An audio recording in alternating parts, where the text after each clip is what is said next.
ನಮಸ್ಕಾರ ಸ್ನೇಹಿತರೆ, ನಾನಿವತ್ತು ಮಟನ್ ಸಾಂಬಾರನ್ನ ಮಾಡಿ ತೋರಿಸ್ತಾ ಇದ್ದೀನಿ.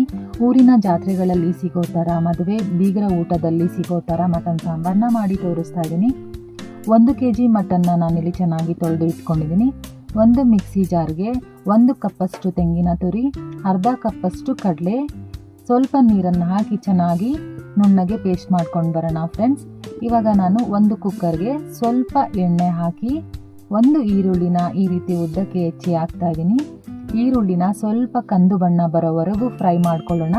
ಇಲ್ಲಿ ಜಾಸ್ತಿ ನಾನು ಮಸಾಲೆನ ರುಬ್ಬಿ ತೋರಿಸ್ತಾ ಇಲ್ಲ, ತುಂಬಾ ಈಸಿಯಾಗಿ ಮಾಡಿ ತೋರಿಸ್ತಾ ಇದ್ದೀನಿ ಫ್ರೆಂಡ್ಸ್. ಇಲ್ಲಿ ಇವಾಗ ಅರ್ಧ ಸ್ಪೂನಷ್ಟು ಅರಿಶಿನ, 1 ಸ್ಪೂನ್ ಅಥವಾ 2 ಸ್ಪೂನ್ ಶುಂಠಿ ಬೆಳ್ಳುಳ್ಳಿ ಪೇಸ್ಟನ್ನು ಹಾಕ್ಕೊಂಡು ಚೆನ್ನಾಗಿ ಹಸಿ ವಾಸನೆ ಹೋಗೋವರೆಗೂ ಬಾಡಿಸ್ಕೊಳ್ಳೋಣ. ಈಗ 1 ಟೊಮೆಟೊನ ಈ ರೀತಿ ಸಣ್ಣಗೆ ಹೆಚ್ಚಿ ಹಾಕಿದ್ದೀನಿ. ಕೊತ್ತಂಬರಿ ಸೊಪ್ಪು ಸ್ವಲ್ಪ, ಪುದೀನ ಸೊಪ್ಪು ಸ್ವಲ್ಪ, ಮೆಂತ್ಯ ಸೊಪ್ಪು ಸ್ವಲ್ಪ.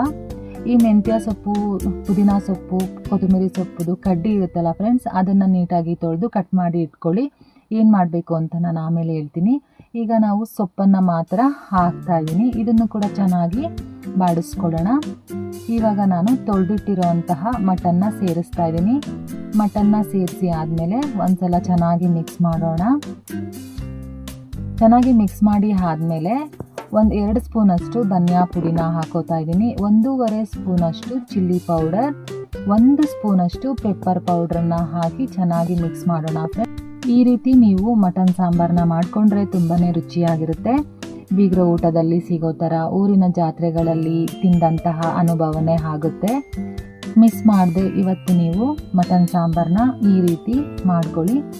ಇದನ್ನು ಒಂದು 2-3 ಸಲ ಆದರೂ ಚೆನ್ನಾಗಿ ಮಿಕ್ಸ್ ಮಾಡ್ತಾನೆ ಇರಬೇಕು. ಯಾಕೆಂದರೆ ನಾವಿಲ್ಲಿ ನೀರು ಸೇರಿಸಿಲ್ಲ, ತಳ ಹಿಡಿಯೋ ಚಾನ್ಸಸ್ ಇರುತ್ತೆ. ಶುಂಠಿ ಬೆಳ್ಳುಳ್ಳಿ ಪೇಸ್ಟ್ ಹಾಕಿರ್ತೀವಲ್ಲ, ಅದಕ್ಕೆ ಸ್ವಲ್ಪ ಕೈ ಆಡಿಸ್ತಾನೆ ಇರಬೇಕು. ಇವಾಗ ನಾನು ಆವಾಗಲೇ ಮೆಂತ್ಯ ಸೊಪ್ಪಿಂದು, ಪುದೀನ ಸೊಪ್ಪಿಂದು, ಕೊತ್ತಂಬರಿ ಸೊಪ್ಪಿಂದು ಕಡ್ಡಿ ನೀಟಾಗಿ ತೊಳೆದು ಕಟ್ ಮಾಡಿ ಹಾಕಿದ್ದೀನಿ. ಸ್ವಲ್ಪನೇ ನೀರು ಹಾಕಿ ಚೆನ್ನಾಗಿ ಮಿಕ್ಸ್ ಮಾಡ್ತಾ ಇದ್ದೀನಿ ಫ್ರೆಂಡ್ಸ್. ಮಟನ್ ಸಾಂಬಾರನ್ನ ಯಾವಾಗಲೂ ಈ ರೀತಿ ಮಾಡಿಕೊಂಡ್ರೆ ತುಂಬ ಚೆನ್ನಾಗಿರುತ್ತೆ. ಮುದ್ದೆಗಂತೂ ಸಖತ್ ಕಾಂಬಿನೇಷನ್ ಅಂತಲೇ ಹೇಳ್ಬೋದು. ತುಂಬಾ ಚೆನ್ನಾಗಿರುತ್ತೆ. ಸ್ವಲ್ಪ ಮಿಕ್ಸ್ ಮಾಡ್ತಾನೆ ಇರಬೇಕು. ಉಪ್ಪು ಖಾರ ಎಲ್ಲ ಚೆನ್ನಾಗಿರಬೇಕಲ್ವ, ಅದಕ್ಕೆ ಸ್ವಲ್ಪ ಮಿಕ್ಸ್ ಮಾಡಿದ್ರೆ ಮಟನ್ ಸಾಂಬಾರು ರುಚಿಯಾಗಿರುತ್ತೆ.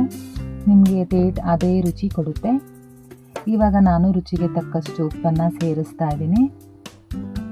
ಉಪ್ಪನ್ನು ಹಾಕಿದ್ಮೇಲೆ ಸ್ವಲ್ಪ ಚೆನ್ನಾಗಿ ಮಿಕ್ಸ್ ಮಾಡೋಣ ಫ್ರೆಂಡ್ಸ್. ಇದು ಸ್ವಲ್ಪ ಕೈ ಆಡಿಸ್ತಾನೆ ಇರಬೇಕು ಸೌಟಲ್ಲಿ. ಈ ರೀತಿ ಮಾಡಿಕೊಂಡ್ರೆ ತುಂಬ ಚೆನ್ನಾಗಿರುತ್ತೆ ಫ್ರೆಂಡ್ಸ್. ಈಗ ನಾವು ಮೊದಲು ರುಬ್ಕೊಂಡಿದ್ವಲ್ಲ ತೆಂಗಿನಕಾಯಿ ಮತ್ತು ಕಡಲೆದು ಮಿಶ್ರಣ, ಇವಾಗ ಸೇರಿಸ್ತಾ ಇದ್ದೀನಿ. ಮಿಕ್ಸಿ ಜಾರ್ಗೆ ಸ್ವಲ್ಪ ನೀರನ್ನು ಸೇರಿಸಿ ಹಾಕ್ತಾ ಇದ್ದೀನಿ. ಇದನ್ನು ಕೂಡ ಚೆನ್ನಾಗಿ ಮಿಕ್ಸ್ ಮಾಡಿಬಿಟ್ಟು 1 ಸ್ಪೂನಷ್ಟು ಗರಂ ಮಸಾಲನ ಹಾಕ್ತಾ ಇದ್ದೀನಿ.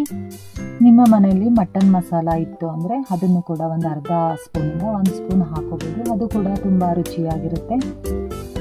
ನೋಡಿ ಫ್ರೆಂಡ್ಸ್, ನಾನು ಎಷ್ಟು ಸುಲಭ ವಿಧಾನದಲ್ಲಿ ನಿಮಗೆ ಮಟನ್ ಸಾಂಬಾರನ್ನ ಮಾಡಿ ತೋರಿಸ್ತಾ ಇದ್ದೀನಿ ಅಂತ. ನಿಮಗೆ ಅದೇ ರುಚಿ ಕೊಡುತ್ತೆ, ಅದೇ ಥರ ಇರುತ್ತೆ. ನಿಮ್ಗೆ ಆ ಫೀಲ್ ಆಗುತ್ತೆ. ನೀವು ಇದೇ ಥರ ಮಾಡ್ಕೊಳ್ಳಿ. ಕೊನೆಯದಾಗಿ ನಾನು ಸ್ವಲ್ಪ ಕೊತ್ತಂಬರಿ ಸೊಪ್ಪು, ಸ್ವಲ್ಪ ಪುದೀನ ಸೊಪ್ಪನ್ನು ಹಾಕ್ತಾ ಇದ್ದೀನಿ. ಮಟನ್ ಸಾಂಬಾರನ್ನ ಸ್ವಲ್ಪ ತೆಳ್ಳಗೆ ಮಾಡ್ಕೋಬೇಕು. ಯಾಕೆಂದರೆ ನಾವು 3ರಿಂದ 4 ವಿಷಲ್ನ ಕೂಗಿಸ್ಕೊತೀವಲ್ವ, ಆವಾಗ ನಮಗೆ ಸಾಂಬಾರು ಸ್ವಲ್ಪ ಗಟ್ಟಿಯಾಗಿ ಸಿಗುತ್ತೆ. ನಾನು ಸ್ವಲ್ಪ ತೆಳ್ಳಗೆ ಮಾಡ್ಕೋತೀನಿ ಮಟನ್ ಸಾಂಬಾರನ್ನ. ಇವಾಗ ನಾನು ಕುಕ್ಕರ್ ಮುಚ್ಚಳನ ಮುಚ್ಚಿ 4 ವಿಷಲ್ನ ಕೂಗಿಸ್ಕೊಂಡಿದ್ದೆ. ನೋಡಿ ಏನು ಸಖತ್ತಾಗಿದೆ ಸಾಂಬಾರು.